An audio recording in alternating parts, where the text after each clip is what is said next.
యూదుల 14వ రాజు పేరు మనష్షే. ఈయన చరిత్రలోకి వెళ్ళే ముందు కొన్ని విషయాలు చెప్తాను. అందరూ కూడా పాయింట్ వైజ్గా నోట్ చేసుకుని గబగబా చరిత్రలోకి వెళ్ళే ప్రయత్నం చేద్దాం. ఈరోజు మనం యూదుల 14వ రాజు అయిన మనష్షే కొరకు నేర్చుకోబోతున్నాం.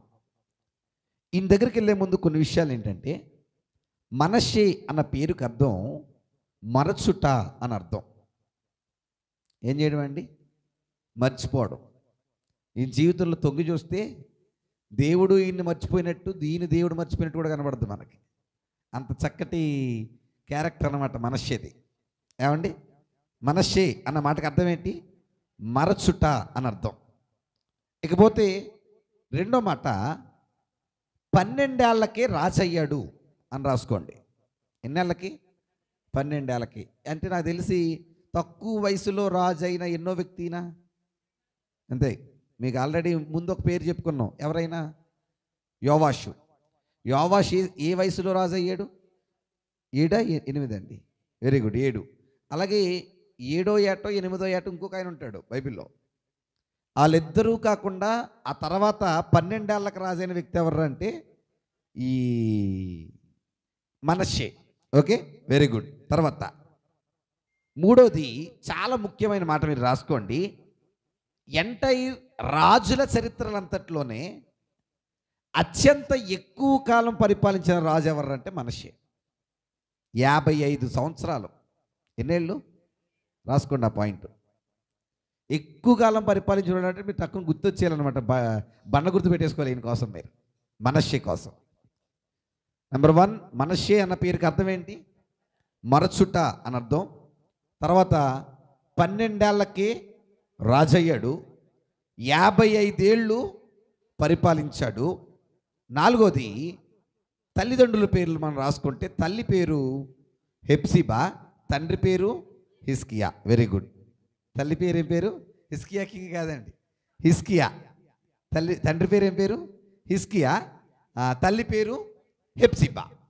ఈ ఇన్ఫర్మేషన్ అంతా ఈయన దగ్గర మనం రాసుకుంటే, ఈయన చరిత్రలో మనం తొంగి చూస్తే చాలా విషయాలు మనకు కనబడుతుంటాయి మనష్షే చరిత్రలో.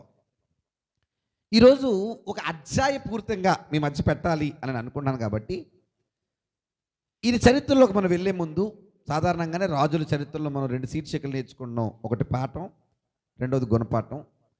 ఇప్పుడు ఈయన చరిత్రలో 3 గుణపాఠాలు నేర్చుకోబోతున్నాం మనం. ఎన్ని గుణపాఠాలు? 3 గుణపాఠాలు. పాఠం వచ్చేటప్పటికి ఒకే ఒక పాఠాన్ని నేర్చుకోబోతున్నాం. ఎన్ని పాఠాలు? ఒకటే పాఠం. ఎన్ని గుణపాఠాలు? 3 గుణపాఠాలు. ఇంకా ఆలస్యం చేయకుండా ఈయన చరిత్రలోకి వెళ్దాం. అందరూ తీయండి. రాజుల 2వ గ్రంథం 21వ అధ్యాయం. అందరూ తీద్దాం. రాజుల 2వ గ్రంథం 21వ అధ్యాయం మొదటి నుంచి మనం చదివే ప్రయత్నం చేద్దాం. రాజుల 2వ గ్రంథం 21వ అధ్యాయం మొదటి నుంచి.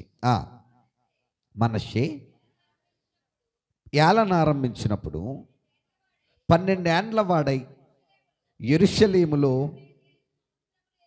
ఎన్నేళ్ళు ఏంటండి? 55 ఏళ్ళు. అంతే కదా? 55 సంవత్సరములు ఏలెను. అతని తల్లి పేరు హెప్సిబా. అతడు యెహోవా దృష్టికి చెడుతనము జరిగించుచు ఇశ్రాయేలు ఎదుట నిలవకుండా, ఏదో టైం, దేవుడు టైం చూసి పెట్టాడు ఈ చరిత్ర మనకి. రాత్రి అనుకున్నాను నేను, మంచి టైంలో పెట్టాడు మనకి ఈ చరిత్ర. మళ్ళీ ఇప్పుడు ఏమైనా మాట్లాడితే ఎవరు బాధపడతారా అని రాత్రి చాలా కుదించి మాట్లాడే ప్రయత్నం చేద్దాం అనుకున్నాను. ఏమండి? తిట్టుకోకండి ఎవరో కూడా. ఈరోజు ఏం మాట్లాడినాను నేను. చదువుదాం చూడండి. అతడు ఇశ్రాయేలీల ఎదుట నిలవకుండా యెహోవా వెళ్ళగొట్టిన జనములు చేసినట్లు, అంటే ఇప్పుడు దేవుడికి నచ్చని ప్రజలు చేసే పనులు చేశాడంటే ఈయన. ఎవరు? మనష్షే. మర్చిపోకండి, ఎవరైనా? మనష్షే. Very good. తర్వాత తన తండ్రి అయిన హిజ్కియా పడగొట్టిన ఉన్నత స్థలములను అతడు తిరిగి కట్టించి, బయలు దేవతకు బలిపీఠములు కట్టించి, ఇశ్రాయేలు రాజైన ఆహాబు చేసినట్లు దేవతా స్తంభములు చేయించి, దేనికి మొక్కి? నక్షత్రాలకు మొక్కడం ఏంటి? ఈరోజు నక్షత్రాలు కూడా దేవుళ్ళే చాలామందికి, మీకు తెలుసో తెలీదో. ఇంకా చెప్పాలంటే ఆ, ఏ పు- ఏ ఏ- నువ్వు ఎందులో పుట్టావు అంటారు కదా. ఆ, అప్పుడు మీరు నేను నక్షత్రంలో కదరా భూమి పుట్టానని చెప్పాలి మీరు. చాలామంది చెప్తుంటారు న్యాయానికి మనిషికి పక్కన ఉన్న నక్షత్రం పేరే తెలదు, కానీ మనిషికి ఒక నక్షత్రం ఈరోజు పుట్టికి, అవునా కదా. ఈరోజు లోకంలో ఎన్ని ఆచారాలు ఉన్నాయో ఆల్మోస్ట్ ఇవన్నీ ఇప్పుడు ఈయన చరిత్రలో మనకు కనబడతాయి. మనం ఆకుండా 8వ వచనం వరకు చదివేద్దాం ఒకసారి. తర్వాత మరియు ఇశ్రాయేలీలకు 4వ వచనం అమ్మ, మరియు నా నామమును ఉంచుదునని యెహోవా సెలవిచ్చిన యెరూషలేములో అతడు యెహోవా మందిరమందు బలిపీఠములు కట్టించెను. మరియు యెహోవా మందిరమునకున్న 2 సాలలలో ఆకాశ సమూహములకు అతడు బలిపీఠములు కట్టించెను. అతడు తన కుమారుని అగ్నిగుండము దాటించి జ్యోతిష్యమునకును శకునములను వాడుక చేసి యక్షిణీ గాండ్రతోనూ సోదెగాండ్రతోనూ సాంగత్యము అని మనం ఆల్మోస్ట్ చేసియే. అప్పటికే చాలామంది రాజుల కొరకు మాట్లాడుకొని వాళ్ళు చేసిన చాలా పనులు చెప్పుకున్నాం మనం, అవునా కదండి. ఇవన్నీ ఏ లెక్కలోకి వెళ్తాయి? Very good. ఏ ఆరాధన? విగ్రహారాధన. తర్వాత ఈ ప్రకారము అతడు యెహోవా దృష్టికి బహుగా, అంటే చాలా విపరీతమైపోయాడు మనిషి. ఎంత వావరంటే ఇంకా దేవునికి అసహ్యం వేసేసింది ఆయన చూసి. ఎవరిని చూసి? మనషేని చూసి. ఇప్పుడు దాకా చాలామంది చేశారు కానీ ఎంత వావర్ చేయలే. నిజంగానండి ఈ మనషే చరిత్ర చదువుతున్నప్పుడు అండి ప్రజలందరూ కూడా ఇంక నాశనం అయిపోయారు. కోపం వచ్చేసింది దేవుడికి. ఏరబాబు అంటే అంత ఘోరమైన పనులు చేశారు వీళ్ళందరూ. బహుగా చెడుతనము జరిగించుచు ఆయనకు కోపము పుట్టించెను. యెహోవా దావీదునకును అతని కుమారుడైన సొలొమోనుకును ఆజ్ఞ ఇచ్చి ఈ మందిరమందున్న ఇశ్రాయేలు గోత్ర స్థానములలో నుండి నేను కోరుకొనిన యెరూషలేమునందు నా నామము సదాకాలముందునని సెలవిచ్చిన యెహోవా మందిరమందు తాను చేయించిన అషేరా ప్రతిమను ఉంచెను. మరియు ఏమండి, ఇశ్రాయేలీలకు నేను ఆజ్ఞాపించిన అంతటిని నా సేవకుడైన మోషే వారికి వ్రాసి ఇచ్చిన ధర్మశాస్త్రమును వారు గైకొనిన ఎడల వారి పితరులకు నేను ఇచ్చిన దేశములో నుండి వారి పాదములు ఇక తొలగని పోనీయనని యెహోవా సెలవిచ్చిన మాట వినలేదు. ఎవరో చెప్పాలి మీరు? ఎవరో? మనషే. 8 వచనాలు చదివాం మనం. 8 వచనాలు చదివాం 1 నుంచి. 8 వచనాల్లో ఎన్ని నీచ పనులు చేయాలో అన్ని నీచ పనులు చేశాడు ఈయన. ఎవరో? మనషే. అయితే ఇప్పుడు ఈ 8 వచనాలు కలిపి ఒక గుణపాఠం కదా మీకు చెప్పబోతున్నారు. మీరు జాగ్రత్తగా ఆలోచించి ఇందులో దేవుడు 2 మాటలు నొక్కి చెప్పాడు. మీరు బాగా చదివితే ఏటో మీరు ఏమైనా చెప్తారా? ఒకసారి జాగ్రత్తగా అలా చూసి చెప్పండి. 2 మాటలు నొక్కి చెప్పాడు, ఒకే మాట 2 సార్లు. ఏటా మాట? ఏమైనా గమనించారా? అందుకే మీరు చదవమన్నాను. ఏమండి, మొత్తం చేసిందే చెడు కదా. 2 మాటలు నొక్కి చెప్పాడు దేవుడు. అతడు చేసిన ఈ పని చాలా నాకు బాధ అనిపించిందని 2 విషయాలు నొక్కి చెప్పాడు. సరే నేను చెప్తాను చూడండి. ఒకసారి 4వ వచనం చదవండి. Very good. 4వ వచనం చదవండి ఒకసారి. మరియు నా నామమును ఉంచుదునని యెహోవా సెలవిచ్చిన యెరూషలేములో అతడు యెహోవా మందిరమందు బలిపీఠములు, అంటే నా ప్లేస్లో ఏం కట్టించాడు? తర్వాత 5వ వచనం కూడా, మరియు యెహోవా మందిరముకున్న 2 సాలలలో అతడు సమూహములకు, ఆకాశ సమూహములకు బలిపీఠములు కట్టించెను. 7వ వచనం, యెహోవా దావీదునకును అతని కుమారుడైన సొలొమోనునకును ఆజ్ఞ ఇచ్చి ఈ మందిరమందున్న ఇశ్రాయేలు గోత్ర స్థానములలో నేను కోరిన యెరూషలేమునందు నా నామమును సదాకాలం ఉంచుదునని సెలవిచ్చిన మందిరమందు అతడు ఆషేరు ప్రతిమలను అంటే మీకు అర్థమైందో లేదో, దేవుడు నొక్కి నొక్కి నొక్కి చెప్తున్నాడు మాటలు ఏంటంటే, నేను ఉండాల్సిన ప్లేస్లో అతడు చెత్త పట్టుకొచ్చి పెట్టాడు అంటున్నాడు. ఎవరిని? మనష్షే. విగ్రహారాధన చేశాడు. కానీ ఆ విగ్రహారాధనలో ఎంత ఘోరమైన పని చేశాడంటే, దేవుడుండే స్థానంలో పనికి మాలిని పెట్టాడనమాట. ఎవరు? మనష్షే. రాసుకోండి, మొట్టమొదటి గుణపాఠం, దేవుని స్థానంలో పనికి మాలిన వాటిని ఉంచాడు అని రాయింది. ఏంటది? దేవుని స్థానంలో లేదా దేవుని స్థానాన్ని పనికి మాలిన వాటికి ఇచ్చాడు. ఎవరో? మనష్షే. ఇవ్వకూడదా? మాట్లాడాలి మీరంతా. ఇవ్వకూడదండి సూర్యప్రకాష్ గారు? వచ్చిన మాట చెప్తాను ఎగ్జాంపుల్కి మీ అందరికీ. సాధారణంగా కుటుంబాల్లో మన అందరికీ కూడా కొన్ని కొన్ని స్థానాలు ఉంటాయి. ఉండవండి? ఉంటాయి. ఎప్పుడన్నా చిన్న చితక గొడవలు వచ్చిందనుకోండి, పెద్దోడు మీరే అంత కోప్పడితే ఎలాగంటే, పెద్దోడు మరి నా స్థానం నాకు ఇవ్వాలి కదండి అంటుంటారు. చూసారు మీరు? అంటే మీరు ఆలోచన చేయండి, పెద్దోడిగా నీ స్థానం నీకు ఇవ్వకపోతే నీకు కోపం వచ్చేస్తుందా?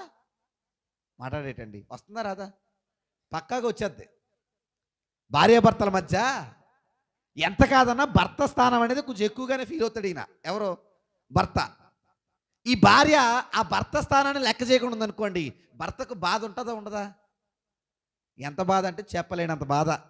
ఇంకా చెప్పాలంటే ఉడికిపోతూ ఉంటాడు కదా, ఆ రేంజ్లో ఉక్రోష్ వచ్చేది దీనికి.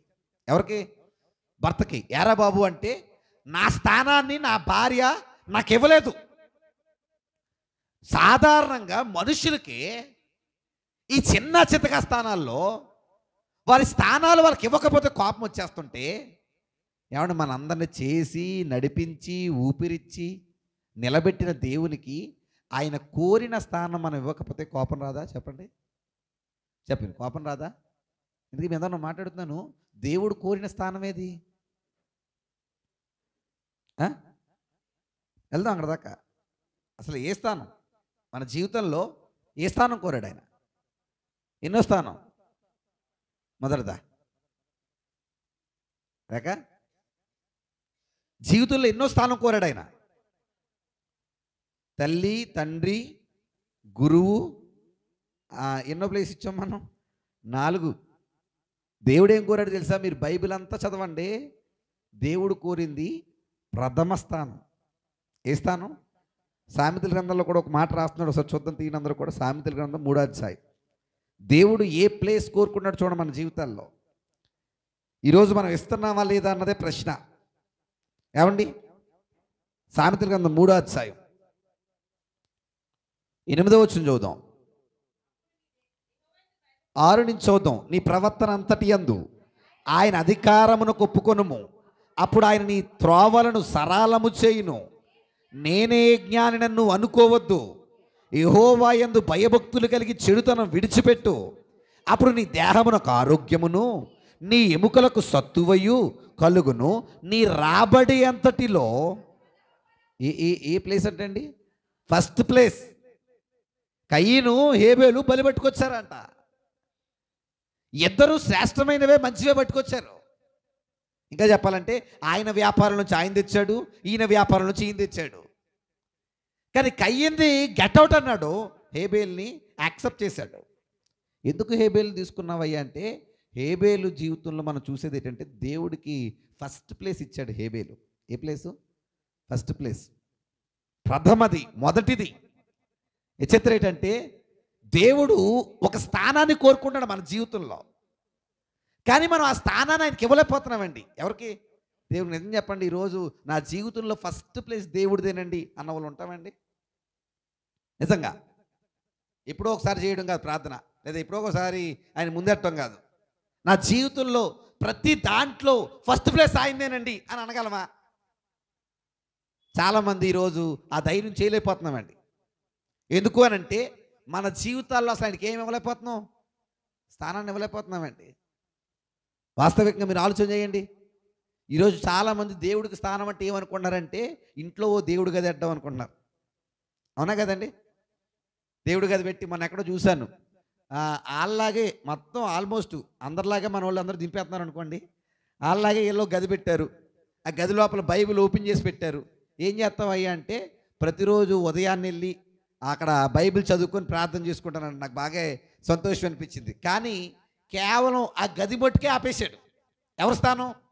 దేవుని స్థానం. అంటే మిగతా గదుల్లో ఆయనకి చోట్లేదా? మాట్లాడాలి మీరు, ఉందా లేదా? కానీ వాస్తవికంగా ఈరోజు జనాలు దేవునికంటూ కొన్ని కేటాయించి పక్కన పెడేస్తున్నారు, కానీ జీవితంలో దేవుడికి ఇవ్వాల్సిన స్థానం ఇవ్వట్లే. ఈ మనుష్య జీవితంలో మనం గమనిస్తే దేవుడు నొక్కి నొక్కి చెప్తున్నాడు ఏమనంటే, నా స్థానంలో నువ్వేం పెట్టావు? ఏదో చెత్తను పెట్టావు. నువ్వు నాకివ్వాల్సిన చోట్లో పనికి మాలిన వాటిని పెట్టావు. నిజంగా దేవుడు అండి ఈ సందర్భాన్ని చూస్తున్నప్పుడు చాలా కోపపడుతున్నాడు మనిషిని బట్టి. కొత్త నిబంధనలోకి వచ్చేస్తే దేవుని స్థానం ఎదురంటే బైబిల్ అన్నదే, మీ దేహము దేవుని ఆలయమై ఉన్నదని మీరు ఎరుగరా అనని వదిలేలే. ఏమన్నా చూద్దాం చూడండి, అది కూడా ఒకసారి. కొరింథీ పత్రిక, మీ దేహము దేవుని ఆలయమై ఉన్నదని మీరు ఎరుగరా అనని ఏమన్నాడు? 6వ అధ్యాయం 2వ పత్రిక 6వ అధ్యాయం. ఇందుకు ఈ టాపిక్ దేనికోసం లాక్కొచ్చాడు? 14వ వచనం చదువుతాం చూడండి. 14వ వచనం చదువుతాం. మీరు అవిశ్వాసులతో జోడుగా ఉండకండి. జోడుగా అంటే చెప్పుల్లాగానా? జతగా. ఎవరితో అంటే అర్థమేంటి? ఫ్రెండ్షిప్ చేయొద్దనా? మాట్లాడాలి మీరంతా. చెయ్యొద్దని కాదు ఇక్కడ ఉద్దేశం. అసలు ఇదే కొరింథీ పత్రికలు అంటాడు, నువ్వు అందరినీ కలుపుకోకపోతే ఎలాగా అని మాట్లాడతాడు. మరి జోడుగా ఉండకుండా అర్థం ఏంటంటే, వాళ్ళు చేసే పనికి మాలిన పనులు మీరు చేయకండి అని. అందుకే చూడండి ఏమన్నాడు? నీతికి దుర్నీతితో ఏమి సాంగత్యము? వెలుగునకు చీకటితో ఏమి పొత్తు? క్రీస్తునకు బెలియాలుతో ఏమి సంబంధము? అవిశ్వాసితో విశ్వాసికి పాలెక్కడిది? దేవుని ఆలయమునకు. అంటే ఇప్పుడు ఏది దేవుని ఆలయం? ఏది దేవుని స్థానం? మన జీవితం, మన దేహం, ఇది దేవుని స్థానం అయితే ఇప్పుడు ఈ స్థానాన్ని మనం దేనికి ఇచ్చాం? చెప్పండి అమ్మా, దేనికి ఇచ్చాం? ఈ సందర్భాన్ని బట్టి చాలామంది అంటే ఇక్కడ విగ్రహాలకు ఇచ్చేశారంట. ఎవరి స్థానాన్ని? తట్టుకోలేకపోతున్నాడండి ఆయన చూసి. మాట్లాడేటి తట్టుకోలేకపోతున్నాడా? నిజంగా ఈరోజు నేను ఏమైనా గట్టిగా మాట్లాడితే ఎవరు హట్ అయిపోతారని మాట్లాడలేదు, కానీ నిజంగా చూసి తట్టుకోలేకపోతున్నాడు ఆయన. ఎవరు? దేవుడు. ఇంకా కింద చూద్దాం చూడండి. మనము జీవము గల దేవుని ఆలయమై ఉన్నాము, అందుకు దేవుడు ఇలాగు సెవలించుచున్నాడు, నేను వారిలో నివసిస్తాను. ఎవరిలో? మనలో. ఎవరున్నారు? దేవుడున్నాడు. ఇప్పుడు మనలో దేవుడు ఉంటే మనం పనికిమాలిన చోటులకి, పనికిమాలిన పనులకి వెళ్ళకూడదా? వెళ్ళకూడదా? నేను చెప్పండి. ఇప్పుడు వెళ్తే ఎవరు బాధపడుతున్నారు? చాలా దారుణంగా, చాలా ఘోరంగా. ఆయన మనస్య మీద కోపం రావడానికి కూడా నువ్వు వేరే పనులు చేస్తున్నావు అంటలేదు, నా చోటుని నువ్వు ఎవరికో ఇస్తున్నావు అంటున్నాడు. అది చాలా పెద్ద గొడవ మీరు అర్థం చేసుకుంటే. అసలు నా చోటుని ఇవ్వడానికి నువ్వు ఎవడెవరా అన్నాడు మనిషిని. ఈరోజు వాస్తవికంగా మాట ఆలోచన చేస్తానండి, మనం కూడా తెలియకుండానే దేవుడి చోటుని చాలా చెత్త గొడవలకు ఇచ్చేస్తున్నామండి. సరే, విగ్రహాలు కూడా పక్కన పెడదాం. మన దేవుని ఆలయం దేహం అయితే ఈ దేహాన్ని పనికిమాలిన అలవాట్లతో మనం నింపట్లే. సిగరెట్ అని, మందని, తిరుగుడని, తాగుడని. అంటే మీరు చెప్పండి, ఈ చోటుని, దేవుని చోటుని దేవునికి పవిత్రంగా మనం ఉంచగలుగుతున్నామా? చెప్పండి. ఎన్ని రకాల గొడవలు ఈ దేహంలో మనం నింపుతున్నామో. అంటే మీరు అర్థం చేసుకోండి, మనిషి ఎలాగైతే దేవుని స్థానాన్ని వేరే వేరే వాటితో నింపాడో, ఈరోజు చాలామంది క్రైస్తవులు కూడా దేవుని స్థానాన్ని చాలా భయంకరమైన చెత్తతో నింపేస్తున్నారు. నింపకూడదా అంటే, దేవుడు ఎప్పుడు కూడా ఆయన స్థానాన్ని దేనికి ఇచ్చినా యాక్సెప్ట్ చేయలేదు. పదాజ్ఞల్లో కూడా రాస్తూ అంటాడు, ఆకాశమందు కానీ, భూమి యందు కానీ, నీళ్ల యందే కానీ నేను తప్ప నా ప్లేస్ ఇంకెవరికే లేదు, అది ఎవరికీ సాధ్యం కాదు. నువ్వు పొరపాటును కూడా చేయకూడదు, పొరపాటును కూడా మొక్కకూడదు, పొరపాటును కూడా సాగిల పడకూడదు. ఎందుకంటే నేను రోషం ఉన్నవాడిని. నాకేముంది రోషం. ఈ మాట చాలామందికి అర్థం కాక ఇంకా లోకు కడుతున్నారండి. అని చెప్పండి, రోషం ఉన్నవాడిని దేవుడు అంత గట్టిగా చెప్తున్న మనుషుడు దాన్ని పట్టించుకోవట్లేదంటే నిజంగా దేవుడు క్షమిస్తాడంటారు అసలు? ఏమండి, భర్తకే కోపం రప్పించింది భార్య, కేకలేసేస్తున్నాడు, అరిచేస్తున్నాడు. ఈయన అరిచికోలు తెచ్చిపోయింది అనుకోండి భార్య, భర్త ఏం చేస్తాడు? ఇంక అరవడు. అందరికి వందనాలు, అంతే కదా? ఇంక అరవడు. ఏం చేస్తాడు? సైలెంట్ అయిపోతాడా? ఏ కాలంలో ఉన్నారమ్మా మీరు? 4 ఇంక అరవడు. మొత్తానికి దేనికి పని చెప్పాలో దానికి పని చెప్తాడు. నిజంగా చెప్తున్నాను, ఈరోజు అలా రెచ్చగొట్టబట్టేగా చాలామంది కర్రలకి బడితలకి బెల్ట్లకి పనులు చెప్పుకుంటున్నారు. ఏరా బాబు అంటే ఎందుకు కోపం వచ్చేస్తుందంటే భర్తకి మీరు చాలా గొడవలు చూడండి, నాకు చెప్పి చేయలేదండి అంటాడు ఈయన, లేకపోతే నాకు నాకు నా నా నా విలువ నాకు ఇవ్వట్లేదండి అంటాడు ఈయన, లేకపోతే నన్ను గౌరవించట్లేదు అంటాడు ఈయన, నన్ను లెక్క చేయట్లేదు అంటాడు ఈయన. అంటే ఆలోచన చేయండి, ఒక భర్తకే ఆయన స్థానాన్ని ఆయనకి ఇవ్వకపోతే అంత కోపం వచ్చినప్పుడు అసలు ఈరోజు దేవుని స్థానాన్ని దొంగతనం చేసేసి అన్నిటికి ఇచ్చేస్తున్నప్పుడు నిజంగా దేవుడికి ఎంత కోపం వస్తుందండి? ఈ మాట మీ మనస్సాక్షికే విడిచిపెడుతున్నాను నేను, ఎక్కువ మాట్లాడకుండా. ఎందుకు అనంటే అది ఎంత దారుణమో. చాలా మార్లు విగ్రహారాధన కొరకు మనం మాట్లాడుకున్నాం. ఈరోజు అసలు విగ్రహారాధన టాపిక్ నేను టచ్ చేయలే. నేను మాట్లాడింది విగ్రహారాధన కోసం కాదు. ఈరోజు ఏం మాట్లాడాను నేను? దేవుని స్థానాన్ని చెత్తకి ఇవ్వకూడదు. అది ఏదన్నా వేసుకోండి మీరు, నా మాట మీకు అర్థమైందా లేదా? కానీ నువ్వు దేనికి ఇచ్చినా ఆయన స్థానాన్ని నువ్వు ఆయన దృష్టిలో సరైనడు అయితే కాదు. ఈ మనస్సే చేసిన ఫస్ట్ మిస్టేక్ అదే. ఏట్రా బాబు అంటే బంగారం లాంటి దేవుడి చోటుని పట్టుకెళ్ళి చెత్తతో నింపేశాడు. చూసిన దేవుడి కంటే ఏం పుట్టింది రాశారు కదా అక్కడ? కోపం పుట్టింది. యాక్సెప్ట్ చేయలేకపోయాడు, తట్టుకోలేకపోయాడు. ఇంకేం చేశాడంట? ఎన్ని గుణపాఠాలు అన్నాను? 3 కదా. మొదటిది దేవుని స్థానాన్ని పనికి మాలిన వాటికి ఇచ్చాడు. తర్వాత 9వ వచనం చదువుదాం. 2వ రాజుల గ్రంథం 21వ అధ్యాయం 9వ వచనం తీద్దాం.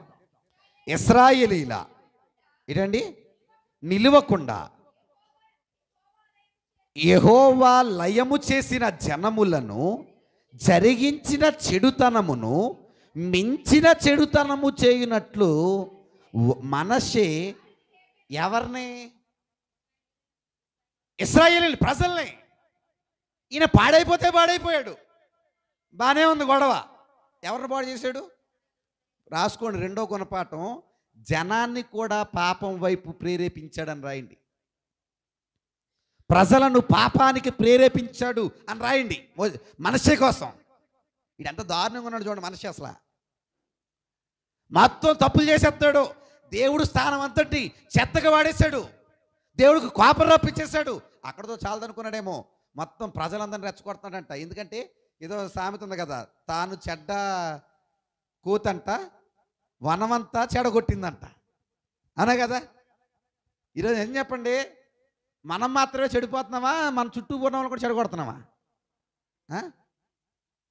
ఈరోజు చెడిపోయే బ్యాచ్ కంటే చెడగొట్టే బ్యాచ్ ఎక్కువ ఉన్నారండి. పొరపాటునప్పుడు ఏదైనా ఫోన్లో ఇవి వచ్చాయనుకోండి, ఇప్పుడు ఇవి ఉన్నాయి కదా, ఈ బట్టలు డ్రెస్సులు కొనుక్కున్నారు కదా. ఇప్పుడు ఎవరన్నా ఇలాగా ఎక్కడదమ్మా లలితమ్మా అని, నువ్వు ఇక్కడ కాదు మీ షో ఉంది కదా, ఏ షో, లేకపోతే ఇంకోటి ఏదో ఉంది కదా, అందులో కొనుక్కో అని వీళ్ళకున్న చెత్త అంతా తీసుకెళ్ళాడు గట్టికెడుతుంటే, ఇప్పుడు చక్కగా భర్త మాటిన ఈవిడి ఇంట్లో పనులు చేసుకునే ఈవిడి ఇప్పుడు పనులు చేయడం మనసి ఈవిడ కూడా ఫోన్ అట్టు కూర్చుంటుంది.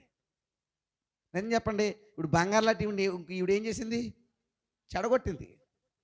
ఈరోజు ఒక విషయం చెప్పనా, మనుషులందరూ కూడా పాపాన్ని చేయడానికి జనాలు ప్రేరేపిస్తూనే ఉన్నారు. కానీ దేవుడు అన్నాడు, నువ్వు ఎవరినైతే తప్పు చేయడానికి ప్రేరేపిస్తావో అలా ప్రేరేపించడం వల్ల నీకు వచ్చే శిక్ష మరణ శిక్ష అన్నాడు. ఏ శిక్ష? ఎక్కడుందన్నమాట? ద్వితీయోపదేశకాండం తీద్దాం అందరూ కూడా. ద్వితీయోపదేశకాండం 13వ అధ్యాయం. నేను త్వరగా చెప్తాను, మీరు అందరూ కూడా జాగ్రత్తగా మనసు పెట్టండి. 13వ అధ్యాయం 7వ వచనం. ద్వితీయోపదేశకాండం 13వ అధ్యాయం 7వ వచనం. భూమి యొక్క ఈ కొన మొదలుకొని ఆ కొన వరకు నీకు సమీపముగా నుండిన నీకు దూరముగా ఉండినను నీ చుట్టూండు జనములలో దేవతలలో నీవును నీ పితరులను ఎరుగని ఈ దేవతలను పూజింతుము రమ్మని రహస్యముగా నిన్ను ప్రేరేపించిన ఎడల వారి మాటను సమ్మతింపకూడదు.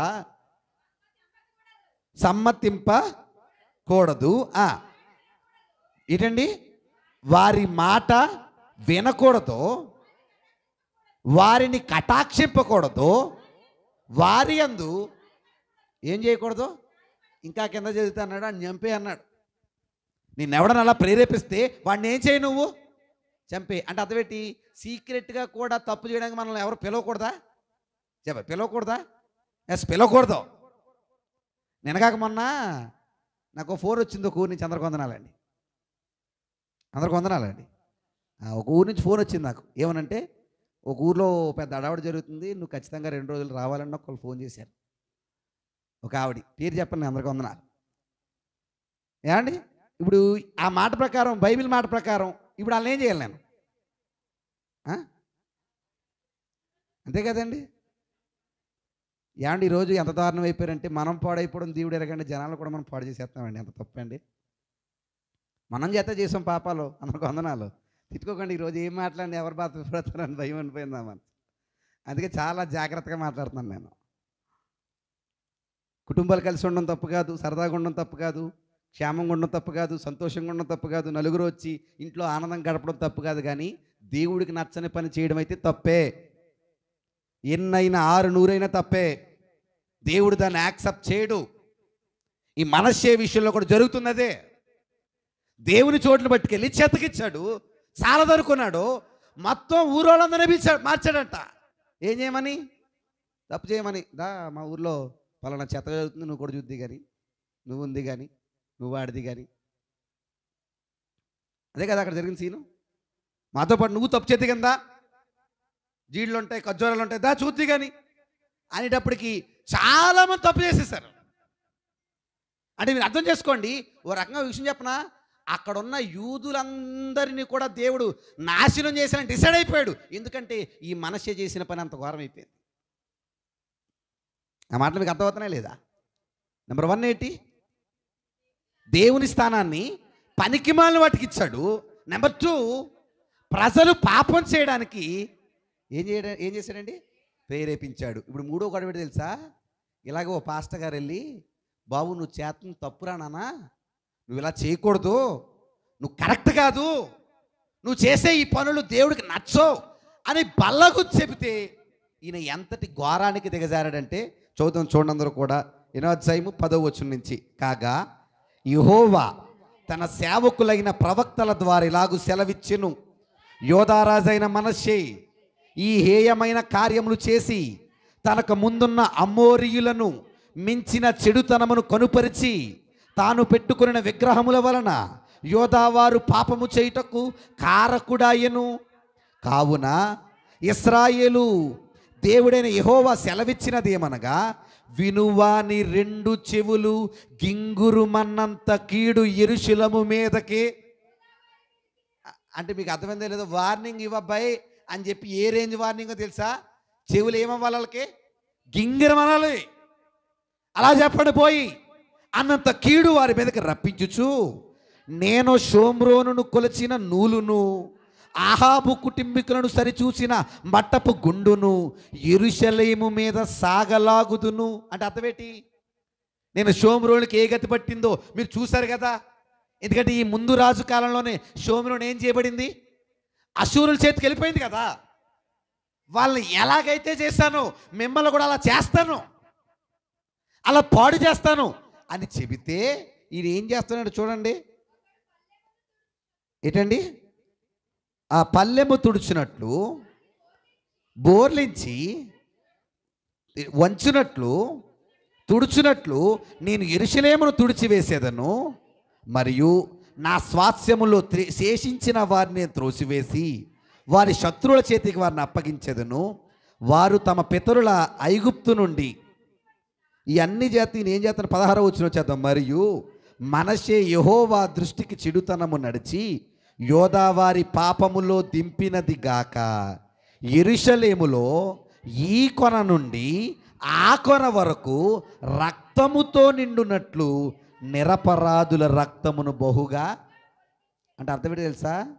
తప్పురా అని చెప్పడానికి వచ్చిన సేవకులందరినీ చంపేశాడంటే ఎవరు? మనషే. మీకు ఇంకో ఘోరమైన వార్త చెప్పను. ఇక్కడ ప్రవక్తల్లో అతిపెద్ద ప్రవక్త ఎవరైనా యెషయా. అంటే బైబిల్లో రాయబడలేదు కానీ చరిత్ర ప్రకారం కూడా యెషయా గారు చంపింది ఎవరంటే మనషేనే. ఏం చెప్పాడని?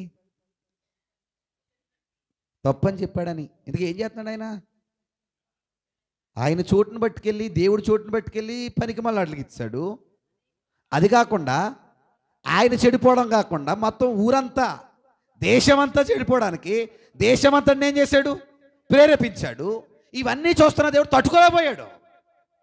నువ్వు పంపి సేవకుడిని పంపి సేవకులందరూ వెళ్ళి చెప్పండి అడిగి వాడు చేసేది తప్పని చెప్పండి అని చెప్పినప్పుడు వచ్చి తప్పని చెప్తుంటే సేవకులందరినీ ఏం చేశాడు తెలుసా? అతి భయంకరంగా చంపేశాడంటండి. నేను ఏం చెప్పండి, ఈరోజు కూడా సేవకులు ఇంత కొంచెం గట్టిగా ఘాటుగా మాట్లాడుతాను అనుకోండి, మన మనసులో కూడా తెలుసా? ఇవ్వాలే అనాలేటి, చుట్టాలు వచ్చారు చుట్టాల ముందే చేతేటాలేటి. ఏమండి ఒక మాట చెప్పనా మీకు, ఎప్పుడైనా అమ్మ బంగారు తెల్లారా, ఎప్పుడు మీ చెడు కోరుకునే వాళ్ళం కాదు మేము. మీరు పాడైపోవాలనే ఉద్దేశం ఎప్పుడు నాలో ఉండదు. ఇంకా చెప్పాలంటే తల్లి బిడ్డకు చెప్తుంటుంది, ఎవరే నాన్న నిప్పు జోలికి పోవద్దని ఎందుకు చెప్తుంది తల్లి? కాలుతుందని. ఆడికేమో సరదా. ఏంటి సరదా? అందులో ఏముందో పట్టుకుని కాలి ఎదురు ఆడు తెలియదు కదా. విచిత్రం ఏంటంటే కాలకు తెలుస్తుంది ఆడికి. ఎన్నిసార్లు చెప్పినా ఎండాడు, వాస్తవికంగా వింటాడండి? విండవు. ఖచ్చితంగా ఏదో రోజు కాలాలే కాలాక తెలియాలి, ఓహో మా అమ్మ ఇందుకే పట్టుకొద్దాందని. అవునా కదా? ఈరోజు కూడా క్రైస్తవులేటి దేవుని పిల్లలేటి అందరికీ తెలియరండి. సేవకులు ఎంత పాపం చెయ్యొద్దు, తప్పు చెయ్యొద్దు, దేవుని దేహాన్ని, దేవుడిచ్చిన దేహాన్ని పాడు చేయొద్దంటే అవన్నీ చేసి అన్న అనుభవించాక అప్పుడు తెలుస్తున్నాం మనకి జీవితంలో బాధలు పడ్డాక, ఓహో జీవితం ఏమైంది, నాశనం అయిందిరా అని. నాశనం అయిందిరా అని. ఎరబాబు అంటే మన జీవితంలో కోల్పోయాక తెలుసుకున్నాం కానీ ఉన్నప్పుడు తెలుసుకునే స్థితిలో చాలామంది ఉండలేదండి. ఇప్పుడు సేవకుడు అంత చక్కగా గౌరవంగా అంతమందిని పంపి వాక్యం చెప్తే వాళ్ళందరినీ ఇప్పుడు ఏం చేశారంటే ఈయన చంపేశాడంట. ఇంక ఇన్ని ఘోరాలు చేసిన మనషేని తట్టుకోలేకపోయాడండి దేవుడు. తట్టుకోలేకపోయాడు. నెంబర్ 1 ఏంటి? దేవుని స్థానాన్ని పనికి మాలిన వాటికి ఇచ్చాడు. నెంబర్ 2 ఏమండి, జనాలు పాపాన్ని చేయడానికి ప్రేరేపించాడు. నెంబర్ 3 సేవకులను సైతం వారి మాట వినక లేదా దేవుని మాటను లక్ష్య పెట్టక సేవకుల్ని చంపాడు అని రాసుకోండి. దేవుని మాటను లక్ష్య పెట్టక సేవకుల్ని ఏం చేశాడు? చంపేశాడు. ఎవరో? మనషే. ఇంక ఇన్ని చేస్తున్నప్పుడు దేవుడు చూసి తట్టుకోలేక ఇప్పుడు లాగిపెట్టి కొడితే ఎలా ఉంటుంది అలా కొట్టేశాడు. ఎవరిని? మనషేని. ఇప్పుడు ఏం చేశాడో చూద్దాం. తిని అందరూ కూడా దినవృత్తాంతాలు 2వ గ్రంథం అందరూ వచ్చేయండి. నేను గట్టిగా కోపంగా చెప్పట్లేదు, మీరు ఆలోచన చేయండి. మళ్ళీ చెప్తున్నాను, మన బ్రతుకులు ఆలోచన చేస్తేనే మారతాయి. నేను కోపడిపోయినంత మీరు మారరు. మీరు చేయాలనుకున్నది ఎలాగ చేసేస్తారు. కానీ ఒకటి విషయం గుర్తుంచుకోండి, చేసే ముందు అది దేవునికి నచ్చింది కాకపోతే దానివల్ల మన బ్రతుకు రిస్క్లో పడిపోద్ది అన్న విషయం మర్చిపోకండి. దేవుడు ఎంత చక్కగా చెప్పాడండి.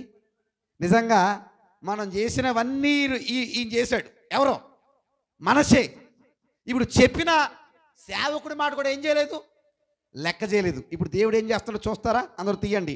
10వ వచనం యెహోవా 33వ అధ్యాయం 10వ వచనం యెహోవా మనషేకును అతని జనులకును వర్తమానము పంపినను వారేం చేయలేదు.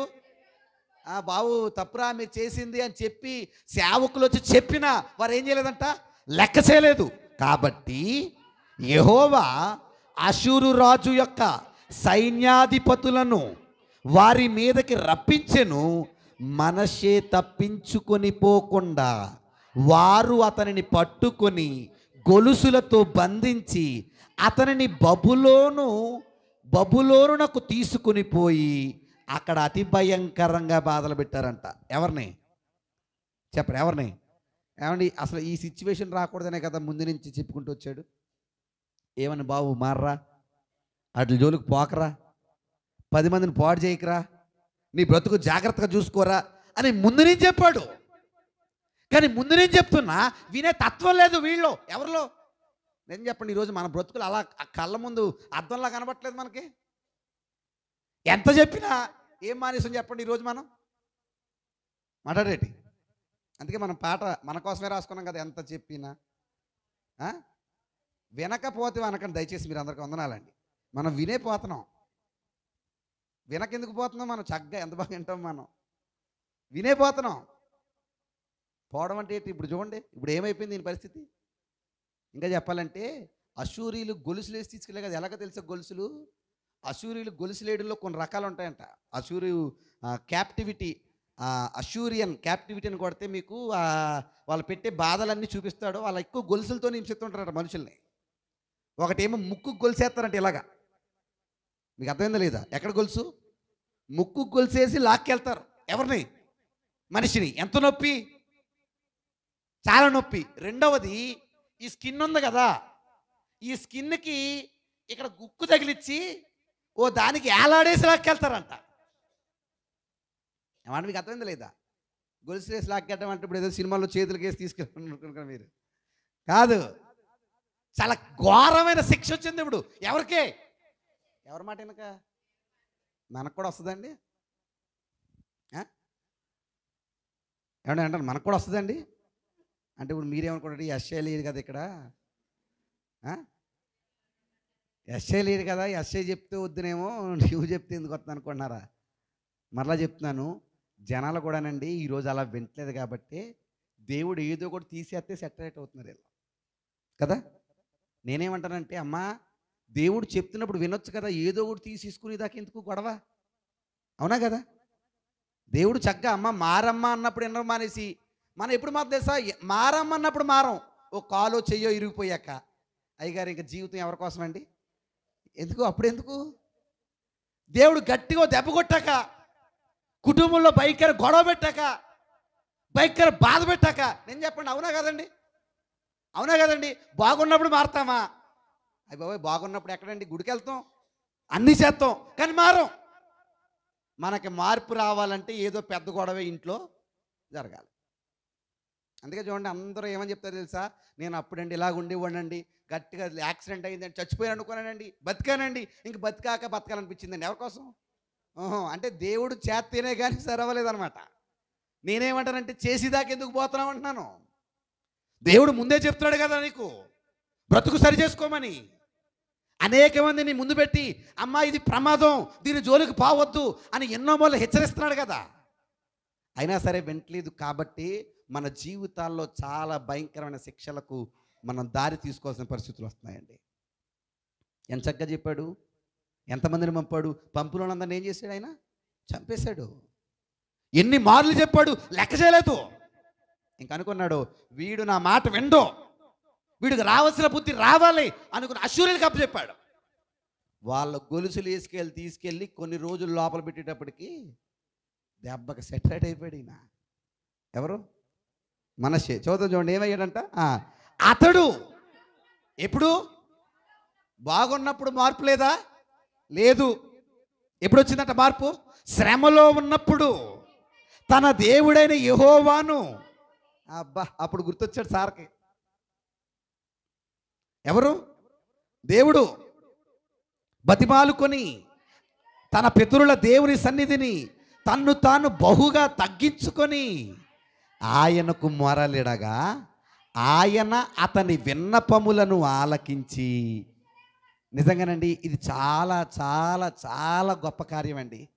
అసలు అంత చేసినోడిని, అంతమంది చంపినోడిని, అంతమందిని పాడు చేసినోడిని క్షమించొచ్చా?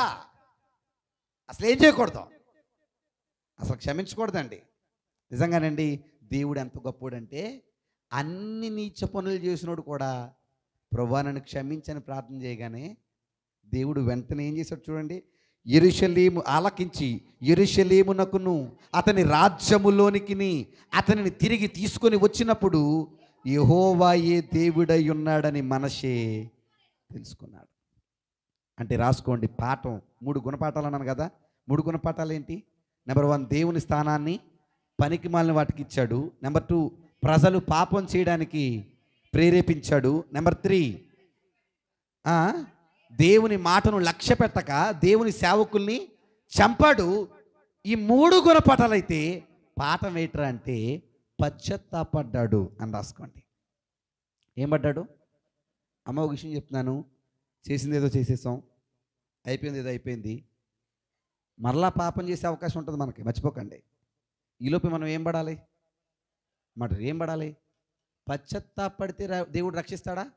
శేఖర్ గారు మాట్లాడాలి మీరు. పశ్చాత్తాపడితే దేవుడు రక్షిస్తాడా? మనం చాలా భయంకరమైన పాపాలు, నిజంగా చెప్పాలంటే ఇప్పుడు మనసే చేసిన పాపాలు మనం చేసి ఉండమేమో, అంతమంది చెప్పాడు కదా ఆయన. మనం కూడా ఆల్మోస్ట్ గట్టిగా చేసాం. అన్ని రోజులు ఎందుకు, నిన్న మొన్న కూడా గట్టిగా చేసి ఉంటాం. సరే పక్కనట్టండి. ఇప్పుడు పశ్చాత్తాపడితే క్షమిస్తాడా? మాట్లాడాలి మీరు. పశ్చాత్తాపడితే క్షమిస్తాడా? మనకు డౌట్ ఏంటి తెలుసా? చాలామంది ఇప్పుడు గుడికి ఎందుకు రాలేదంటే నేను అనుకుంటాను ఏంటంటే ఇప్పుడు ఇలాగే వెళ్ళకూడదులే ఎవరి దగ్గరికి, దేవుడి దగ్గరికి అని అనుకుని ఉండొచ్చు. కానీ నేనేమన్నానంటే నిజంగా నీలో పశ్చాత్తాపం ఉంటే ఆయన నేను యాక్సెప్ట్ చేస్తాడు. నా మాట మీకు అర్థమైందా లేదా? ఏమండి, భయంకరుల్ని క్షమించాడు, మనల్ని క్షమించడాయన. ఎక్కడ మాట అంటాడు? యెహెజ్కేలు గ్రంథంలోనా 18వ అధ్యాయమా? ఒక మనిషి చచ్చిపోవడం నాకు ఇష్టం లేదంటాడు ఆయన. చదువుదాం చూడండి ఒకసారి ఆ మాట కూడా. దేవునికి కావాల్సింది మనం పోవడం కాదు. ఇప్పుడు మనషేని కూడా ఎందుకు కొట్టాడు గట్టిగా అంటే మనషే ఏమవ్వాలని, మారాలని. అర్థమైందా లేదా? చూద్దాం చూడండి, యెహెజ్కేలు గ్రంథం 18వ అధ్యాయం ఆయన ఉద్దేశాన్ని చెప్తున్నాడు. 18వ అధ్యాయం యెహెజ్కేలు గ్రంథం వినవచ్చును 23వ వచనం చదువుతాం చూడండి. ఏంటండి? దుష్టులు మరణమొందుట చేత నాకు ఏమాత్రమును నాకు సంతోషం ఉండదు. ఏంటి సంతోషం ఉండదు? చెడ్డోడు చచ్చిపోతే నాకు సంతోషం కాదు. మరి నాకు ఏది ఇష్టం?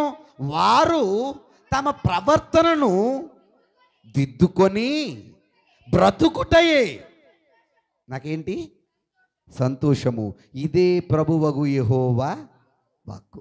అంటే అర్థం ఏంటంటే నువ్వు మారడమే నాకు కావాలి, కానీ నువ్వు చనిపోవడం అయితే నాకు అక్కర్లేదు. నువ్వు చనిపోవాలని నీకు బాధలు పెట్టట్లే.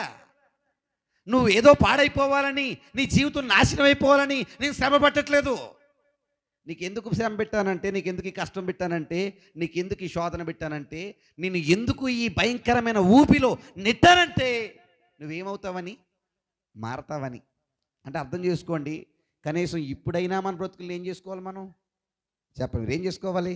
కానీ దౌర్భాగ్యుడు చెప్పనా, ఇప్పుడు ఇంత ఇలా చెప్తున్నానా, ఇంకా మారని బ్రతుకులు కూడా చాలా ఉంటాయి. ఇంకా మనల్ని దేవుడు ఏం చేస్తాడో తెలుసా?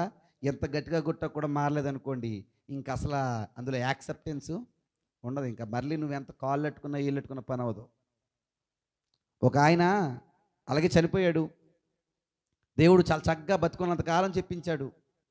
దేవుడు ఎంతలా వాక్యం చెప్తుంటే దేవుడిని పక్కన పెట్టి చెత్త పనులన్నీ ఇలాగ చేశాడు.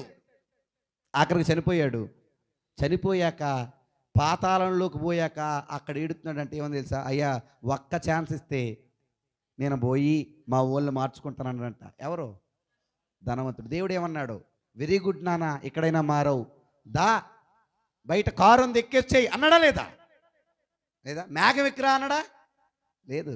ఏమన్నాడు తెలుసా? నాన్న నీ టైం అయిపోయింది, నువ్వు ఇంకా నోరు మూసే, బయట వాళ్ళకి చెప్పి వాళ్ళకి ఉన్నారు, వాళ్ళ మాట వినకపోతే వాళ్ళని దగ్గరకు వస్తారు కంగారడికి అన్నాడు. అప్పుడు తీరుబడికి ఇద్దరు కూర్చొని మాట్లాడుకుందరు కానీ అన్నాడు. ఎరా బాబు అంటే మరలా చెప్తున్నాను, దేవుడు టైం ఇచ్చినప్పుడే మారాలి. నా మాట మీకు అర్థమైందా లేదా? చేసేసాం, జీవితాలు చూసేసాం. ఏమండి, నేనెంత చూశాను గట్టికంటే 27 సంవత్సరాలు నాది. మీలో చాలామంది సగం జీవితం చూసేశారు, అయినా ఇంకా పాపం వదులుతలేదు. మరలా చెప్తున్నాను, ఎప్పటికీ వదలకపోతే ఇంకా దేవుడు గనక నిన్ను వద్దనుకున్నాడంటే బ్రతుకులు ఉండవు. ఆ బ్రతుకు కోల్పోయాక నువ్వెంత గిలకిల్లాడినా నీ జీవితంలో నీకు మోక్షం అయితే ఇంకా రాదు. ఇదే దేవుడిస్తున్న పిలుపు, ఇదే దేవుడు మాట్లాడుతున్న మాట, ఇదే దేవుడు పంపిస్తున్న కబురు. ఎప్పటికైనా బ్రతుకులు ఏం చేసుకోవాలి? మార్చుకోవాలి. మరలా చెప్తున్నాను, మారే మనసు నీకుంటే నువ్వెంత మూర్ఖుడు అయినా క్షమిస్తాడు ఆయన. అర్థమైందా లేదు నా మాట మీకు? మారే మనసు నీలో ఉంటే, పశ్చాత్తాపడే క్యారెక్టర్ నీకుంటే, నువ్వెంత పెద్ద పాపం చేసినా క్షమిస్తాడు. ఆయన రెడీగా ఉన్నాడు. ఇంకా లోపం ఎవరికి తెలుసా? మనదే. ఎవరి దగ్గర రాకపోవడం? దేవుని దగ్గరికి. దేవుని వల్లరా నా మాటలు మిమ్మల్ని బాధ పెడుతున్నాయో, నొప్పిస్తున్నాయో, మీతో మాట్లాడుతున్నాయో నాకు తెలియదు, కానీ వాస్తవం అయితే చెప్తున్నాను, మీరే ఆలోచించవలసిన బాధ్యత ఉంది.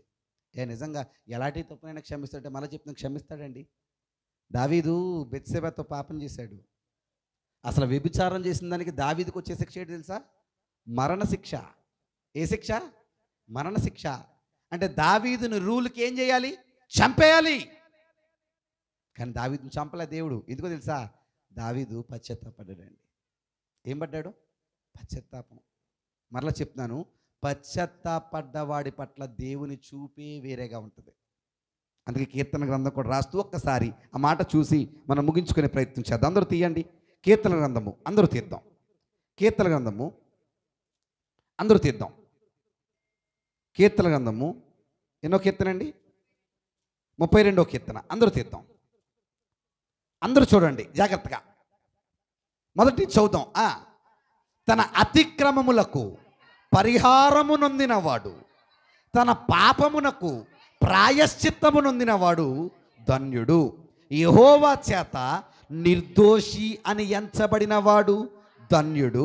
ఆత్మలో కపటము లేనివాడు ధన్యుడు. నేను ఏంటండి మౌనినయుండగా దినమంతయు నేను చేసిన ఆర్తధ్వని వలన నా ఎముకలు క్షీణించెను. 5వ వచనం, నా దోషమును కప్పుకొనక నీ ఎదుట నా పాపమును ఏం చేశాను? ఎవరెదుట? ఇంకొక మాట, యెహోవా సన్నిధిని నా అతిక్రమములను ఒప్పుకొందుననుకుంటిని, నీవు నా పాప దోషమును పరిహరించి. ఎప్పుడు? ఒప్పుకుంటేనా కప్పుకుంటేనా? అమ్మ మరలా చెప్తున్నాను, చేసినయో చేసేసాం, అయిపోయింది ఏదో అయిపోయింది, జరిగిపోయిందో జరిగిపోయింది. మనమో దేవుని స్థానాన్ని పనికి మళ్ళీ ఇచ్చేసాం. ఇచ్చామా లేదా? ఇచ్చాం. మనము చాలామంది మనుషుల్ని తప్పులు చేయడానికి ప్రేరేపించామా లేదా? ఎస్, ప్రేరేపించాం. మనము కూడా దేవుడి మాటను నిర్లక్ష్య పెట్టలేదు? పెట్టాం. సరే, చేసిన గొడవ ఏదో అయిపోయింది. దేవుడు చివరి ఛాన్స్ ఇస్తున్నాడు. మరలా చెప్తున్నాను, కొట్టి ఇవ్వాలంటే వెరీ గుడ్, ఇంకా మీరు రెడీగా ఉండాలి కొట్టించుకోవడానికి. ఎవరితో? దేవునితో. లేదు, ఇదే చివరి పిలుపు అనుకోండి. ఏమన్నాడు తెలుసా ఆయన?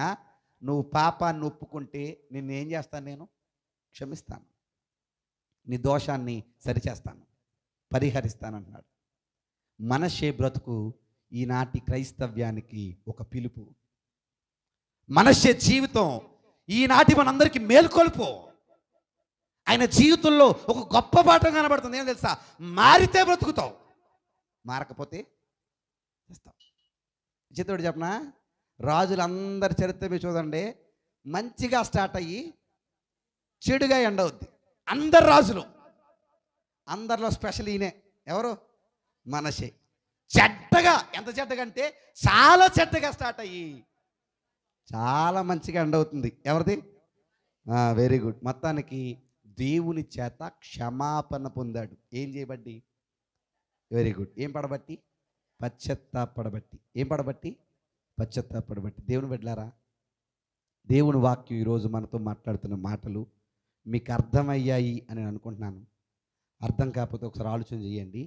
పశ్చాత్తాపడితే దేవుడు మనల్ని ఏం చేస్తాడు? క్షమిస్తాడు ఖచ్చితంగా. ఏమండి? మనషే జీవితం ఎన్ని పాఠాలు నేర్చుకున్నాం? 3 గుణపాఠాలు, ఒక పాఠం. ఒకసారి గబగబ చెప్పండి, ఏంటి ఆ 3 గుణపాఠాలు? నెంబర్ 1, దేవుని స్థానాన్ని పనికి మాలిన వాటికి ఇచ్చాడు. ఇవ్వకూడదా? మళ్ళా కొత్తగా వచ్చారు కాబట్టి చెప్తున్నాను. దేవుని స్థానం అంటే ఏది? దేవుని స్థానం ఏది? వెరీ గుడ్, ఫస్ట్ ప్లేసే. ఏది దేవుని స్థానం? ఈ దేహము దేవునిది. దీనికి బెలియాలితో ఏం లేదు? సాంగత్యం లేదు. అవిశ్వాసితో నీకు జోడు అవ్వదు. కానీ ఈరోజు చాలామంది ఈ స్థానాన్ని పట్టుకెళ్ళి చెత్తకి ఇస్తున్నారా లేదా? ఇస్తున్నారు. దేవుని స్థానాన్ని పనికి మాలిన వాటికి ఇచ్చాడు. నెంబర్ 1. నెంబర్ 2, బాగున్న వాళ్ళను కూడా ఈయన పాడు చేశాడు. ఎవరు? మనషే. నెంబర్ 2, ప్రజలను పాపానికి ప్రేరేపించాడు. నెంబర్ 3, దేవుని మాటను నిర్లక్ష్యపెట్టి సేవకుల్ని చంపాడు. ఏం చేశాడు? చంపేశాడు. నిజంగా చెప్తున్నాను, ఎంత చెత్త గొడవలు ఉన్నాయో ఈయన జీవితంలో. అసలు ప్రజలను ప్రేరేపిస్తాం ఏమండి, అలాగే దేవుని సేవకుల్ని చంపాడు. ఇవన్నీ చిన్న తప్పులు కాదు. కానీ ఎన్ని పాపాలు చేసినోడు కూడా దేవుడు తట్టుకోలేక వీడిని శిక్షిస్తే, దేవా నన్ను క్షమించన్న ఒక్క పిలుపుతో దేవుడు ఏం చేశాడు? క్షమించేశాడు. మళ్ళీ చెప్తున్నాను, నీ ఒక్క పిలిపే ఆయన హృదయాన్ని కరిగించేస్తుందండి. ఎందుకంటే మళ్ళీ చెప్తున్నాను, మన దేవుడు చాలా గొప్పోడండి. చాలా గొప్పోడు. ఎంత గొప్పోడంటే, మనం ఎంత చెడ్డోళ్ళమైనా క్షమించేంత మనసున్నవాడైనా. ఒక విషయం చెప్పనా, నువ్వెంత మంచి భర్త అంటావో ఆ మంచి భర్త కూడా మంచి మనసు ఉండదు. మా ఆయన దేవుడు అంటావా, అలాంటి దేవుడే నువ్వు కళ్ళ ముందు తప్పు చేయడం చూశాడు అనుకోండి, నేనేం చేయలేడు, క్షమించలేడు. ఇంకెంత తట్టుకోనండి అంటాడు.